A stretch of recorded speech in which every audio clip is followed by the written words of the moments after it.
বগুড়া ৬ এবং শেরপুর ৩ আসনের ভোট শেষে চলছে গণনা।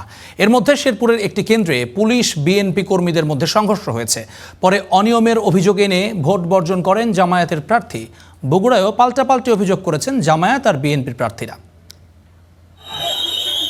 এই চিত্র শেরপুরের শ্রীবর্দী সরকারি কলেজ ভোট কেন্দ্রের। সেখানে ভোট চলাকালে পুলিশের সাথে বিএনপির নেতাকর্মীদের সংঘর্ষ হয়।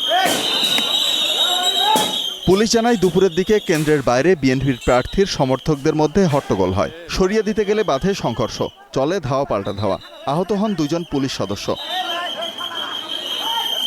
পরে ভোট কেন্দ্রে কারচুপি সহ নানা অনিয়মের অভিযোগ তোলেন শেরপুর 3 আসনে জামায়াতের প্রার্থী মাসুদুর রহমান। ভোট বর্জনের ঘোষণা দেন তিনি। জাল ভোট প্রদান করতে গেলে জামাতের এজেন্টরা বাধা প্রদান ও প্রতিবাদ করলে তাদের উপর বিএনপির নেতারা সংঘবদ্ধভাবে হামলা চালায়।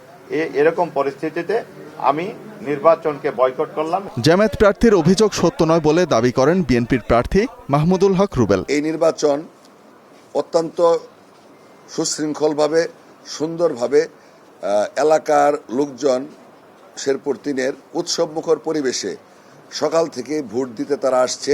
বিশেষ করে মহিলাদের ভোটার উপস্থিতি লক্ষণীয় ছিল।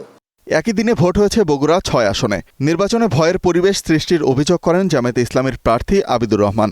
ভয়ভীতি দেখানো, বিভিন্ন ধরনের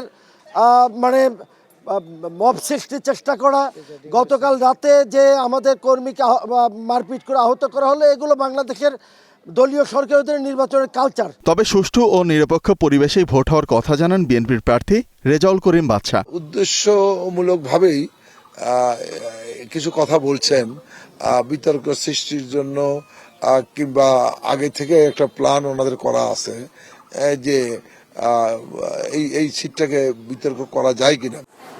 এর আগে 2টি আসনে সকাল 7:30 থেকে শুরু হয় ভোট গ্রহণ, শেষ হয় বিকাল 4:30টায়। শোভন মাহমুদ খান, স্টার নিউজ।